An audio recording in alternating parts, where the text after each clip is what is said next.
Hey, I'm back. This is video diary number 3. Today I'm just going to discuss a little bit of, I had been in some placements. Basically, I started into a mental hospital at 12. I got admitted for the purposes that I tried to kill myself. So that's when it really all started. I'm getting this video shouldn't be that long because it's a really brief overview of everything. So here we go. So, like I said, 12. I tried to commit suicide, and that was the first time my dad actually stepped in and started to get help for me. Um, while I was there, they tried Zoloft. Didn't help. I stayed, come on, honey. I stayed, still depressed, and I just wasn't happy. And a lot of the reason for me is my mom, when my dad kicked her out, she just disowned me. And I spent, always wanting her approval for everything, and I never got it. And so when she just left me and never came back, it was really, really, really super hard for me. Um, Thankfully, I had my dad though. All right, next. So when I left the hospital, I got placed into my first foster home. I do remember it. It was pretty cool, actually. That was the first place I ever started smoking. So I was 12 when I started smoking cigarettes. This year, I'm nicotine free, so yay, finally kicked it. Um, that was just kind of a base point for me. They just wanted to find somewhere to place me, maybe to give me some small life skills. But it didn't work. So then I went home, and then I had a second trip back to the same mental hospital. I got sent there, and I was there a month. Um, I got in trouble there, of course. No, me, Miss Trouble. I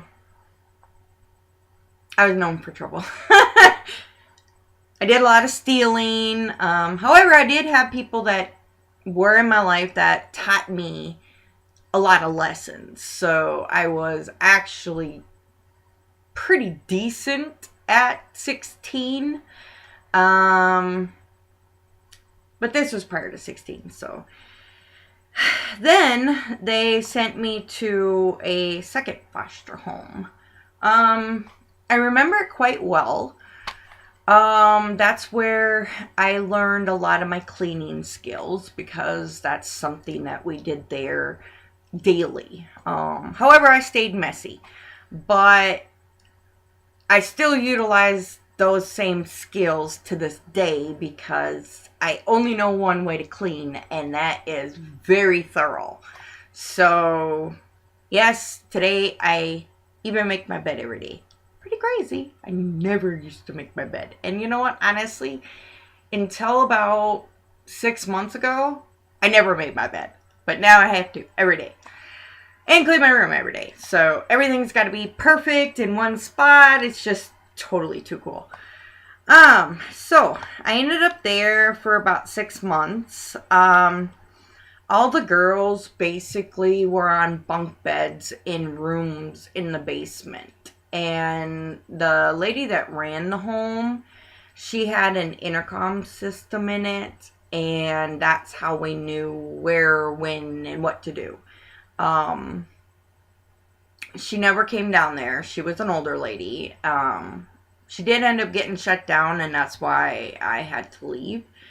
I really don't understand why she got shut down because it wasn't a bad place, and she just, wasn't doing anything wrong. You know, I really learned a lot, actually.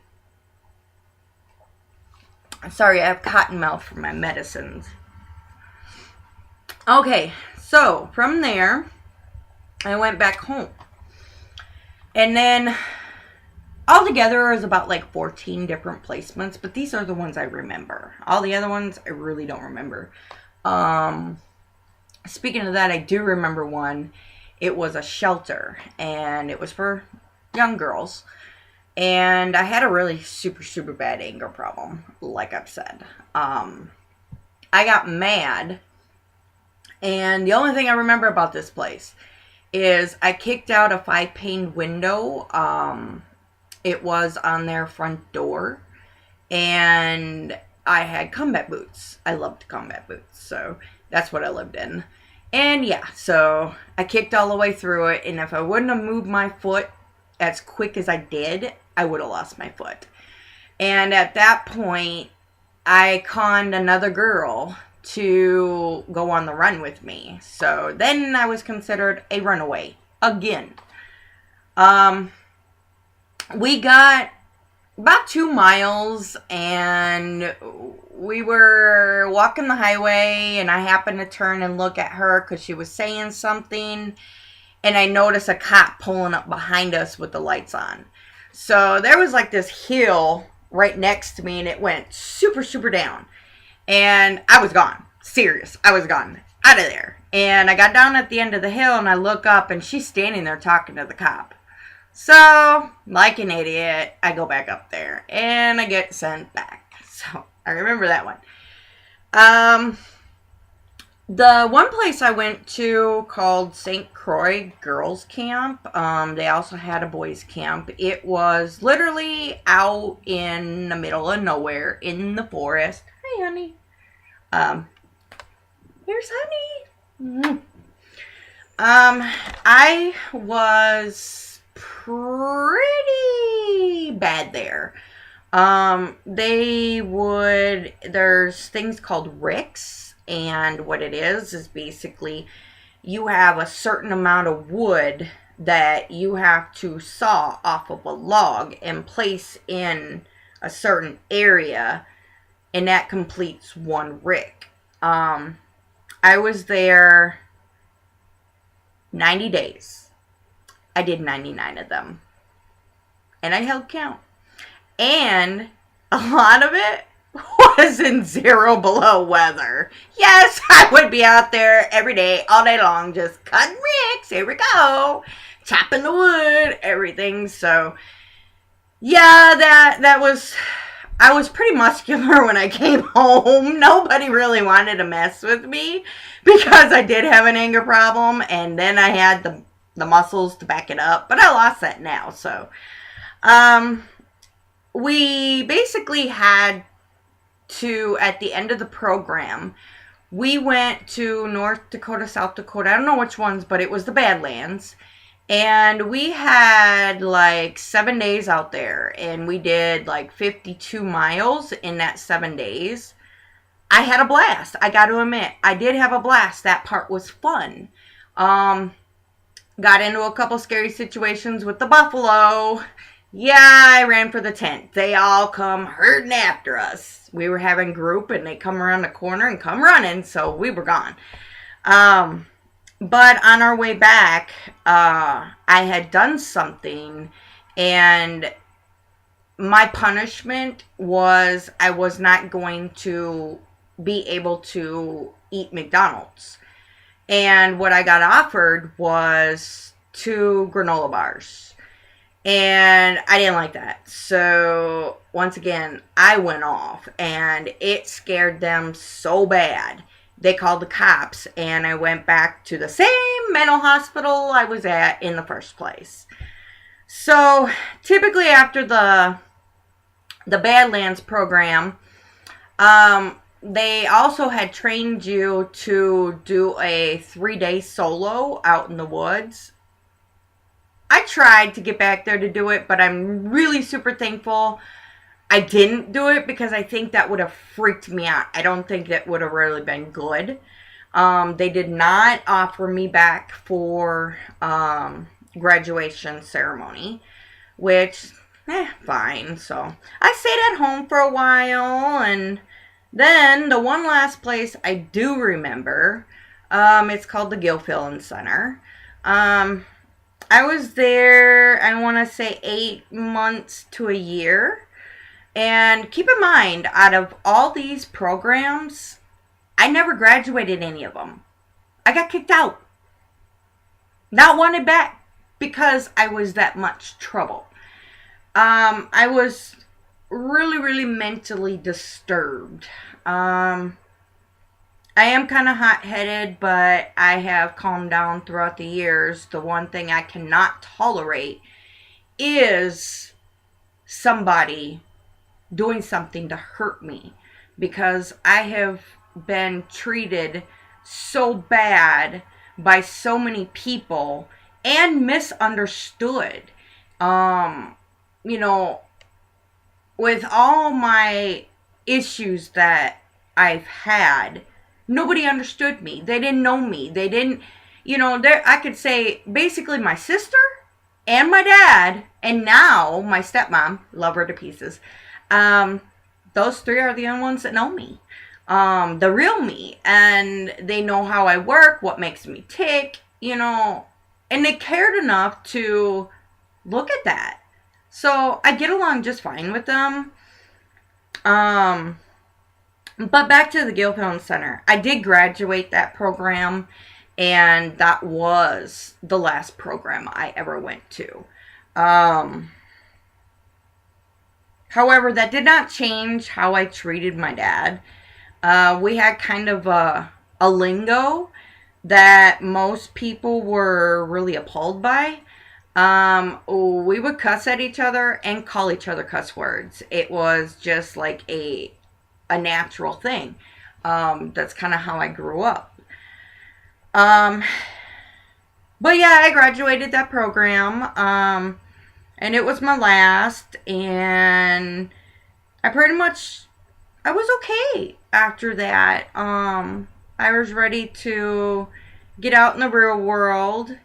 That's when I was 16 and my dad met my stepmom.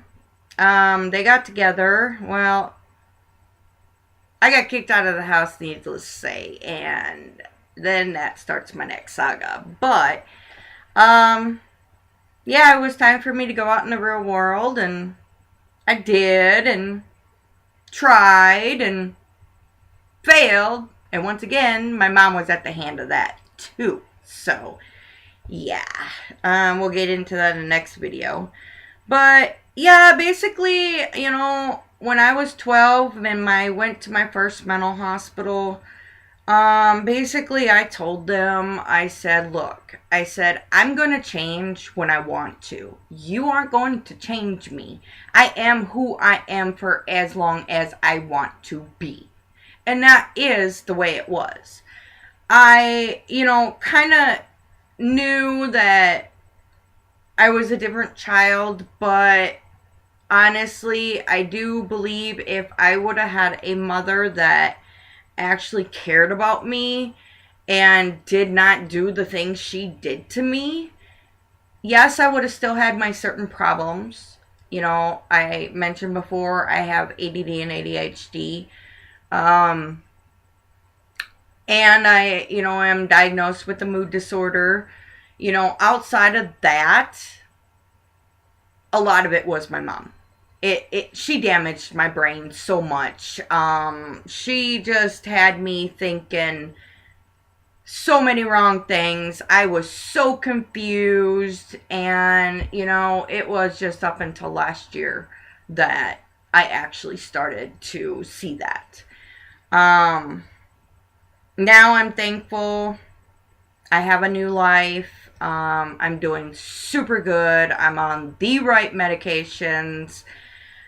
I'm back to the way I used to be as a person, energetic, fearless, because, when I got out of jail, I was scared to go anywhere near water. I was scared to go out in a boat. I was scared to do, just about everything. And I don't know why. I don't, but I recently got put on a new medication and I'm out there doing things I never thought I'd do again. So, yeah, I have the same drive and, I'm back, but I'm a whole new Amy. I'm still learning myself, but I think I got the gist of everything now.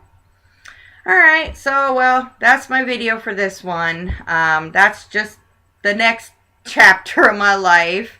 The next chapter is going to be my trip to Tennessee after, well, when I was 16 and my dad kicked me out. So we'll walk through those steps throughout my life. That's kind of what I plan on doing with all these videos. And if I can help somebody maybe learn something, maybe I don't know. I want people to know, what kind of damage you could do to your child.